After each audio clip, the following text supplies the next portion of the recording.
Mtazamo wa mbeba maono. Bwana asifiwe. Amen. Mtazamo wa mbeba maono. Mbeba maono ni mtu wa aina gani? Ni mtu ambaye anakuwa amebeba future ambayo inaweza kuwa faida kwa watu wengi. Bwana asifiwe. Amen. Mtu mwenye maono ni mtu ambaye anakuwa amebeba future ya watu wengi. Yaani inawezekana ikatokea katika familia, inawezekana ikatokea katika kabila, inawezekana ikatokea katika ukoo, inawezekana ikatokea katika taifa, inawezekana ikatokea katika dunia. Akawa ni mtu mmoja amesimama, lakini amebeba future za watu wengi. Bwana Yesu asifiwe. Tunaona mfano hata Musa. Yeye Musa alikuwa ni mtu ambaye ni kabila la Lawi. Lakini huyo Musa Mungu alikuwa amemchagua katika wana wa Israeli wote awe mbeba maono wa kutoa watu Misri, kuwapeleka katika nchi ya ahadi. Bwana asifiwe sana. Kwa hiyo nini maana ya mtazamo? Mtazamo kwa kizungu wanaisema perspective. Mtazamo maana yake ni jinsi mtu anavyoona moyoni mwake, ama jinsi mtu anavyojua moyoni mwake. Unajua sisi wote tunajua kwa njia tofauti. Kila mmoja akisimamishwa mahali hapa kuhusiana na jinsi anavyoona baadaye kutakuwaje, kila mmoja ataanza kuzungumza kwamba baadaye kinawezekana katokea hiki na hiki na hiki.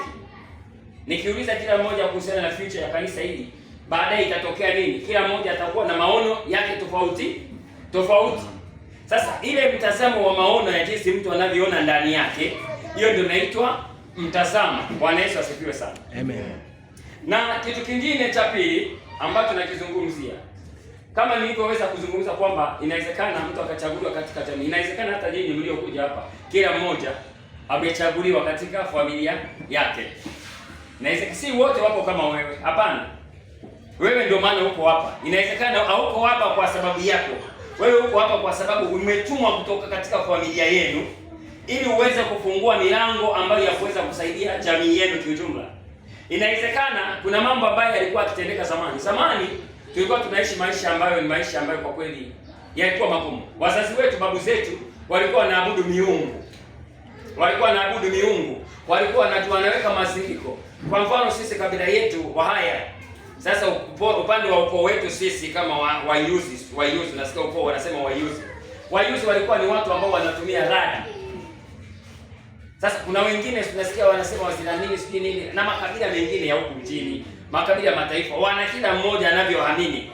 Bwana Yesu asifiwe. Sasa unakuta wakati unapotokea katika familia, inawezekana jamii hiyo, hali ya tamaduni na mila inawezekana ikawa ni kizuizi katika maisha yenu. Kuna watu sawa, mnaabudu hivyo, mnaamini hivyo, lakini hakuna mtu anayetokea katika familia yenu akawa mkubwa.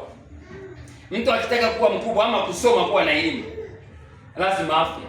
Unakuta amemaliza primary, amekuwa mnasema ni genius, ni namba moja. Akimaliza la msingi akaingia secondary, wakati anamaliza form 4 mnasikia kwamba atafaulu, unasikia kichwa ilimpiga tu kidogo, ameenda. Yaani hakuna mtu anayesimama wa kuwasimamia mwenye elimu ya kusababisha nyinyi muendelee. Hapana. Akitokea mfanyabiashara katika familia, unakuta mfanyabiashara huyo anaanza vizuri, akijiunganisha na mtu ambaye atamfanikisha, ndio inatokeaga ajali. Unasikia gari imeanguka, watu wamekufa wote. Lazima tuombe Mungu atuepushe na mambo kama hayo. Bwana Yesu asifiwe. Amen. Ndio maana niliposikia kijana anasema alikuwa amekodisha Uber, wanaenda. Labda kijana kuna kitu ako nacho kikubwa, na yeye anajijua. Ukiangalia kwenye familia yao, labda upande wa babake ndiye anatakiwa yeye afungue milango. Uzao uanzia hapo, utajiri uanzia hapo, elimu ianzia hapo. Lakini usiposimama vizuri na kuwa na Mungu wa kukusaidia katika maisha yako, huwezi toboa.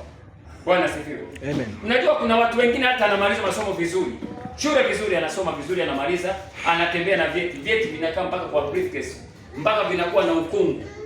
Ametafuta kazi, amekosa, hapati. Bwana asifiwe sana. Hapati. Sasa lazima uangalie ni jinsi gani utatatua. Wakati unapotokea katika jamii ama katika ukoo wenu ama katika ndugu zenu ama katika uzao wenu, lazima uhakikishe kwamba wewe mwenyewe ujitambue kwamba mimi ndio ninatakiwa nikomboe familia yangu. Yaani si swala na kuja hapa tu. Inatakiwa ahirini ujue kwamba kweli ndio inatakiwa ukomboe familia yenu. Usitafute mtu mwingine akusaidie. Kila mmoja aujue ni nani atakayeweza kukomboa. Si wote wanaweza. Maana kila mmoja na mtazamo tofauti. Kuna mtu mwingine yeye akianza kupata mafanikio labda amepata kazi katika familia na kumbe inatakiwa ainue wote, ameanza kujiangalia mwenyewe. Ametafuta yeye aheshimike mwenyewe. Watu wengine ndugu zake aweze kuwasaidia kusoma wapande, kumbe alitumwa wasaidie. Sasa inafikia wakati mpaka anapata magonjwa ama anapata shida, anaondoka duniani, anakosekana mtu wa kuinua familia. Kwa hiyo katika familia lazima awepo mtu mmoja ambaye anaweza kuwa mbeba maono wa kuweza kusababisha jamii nzima iweze kuwa na mafanikio ama iweze kuwa na mabadiliko kutoka kizazi kimoja hadi kizazi kingine. Katika kitabu cha Hesabu sura ya 13. Kitabu cha Hesabu, wale wazungu mnaita Numbers. Hesabu sura ya 13. Nataka tuzungumze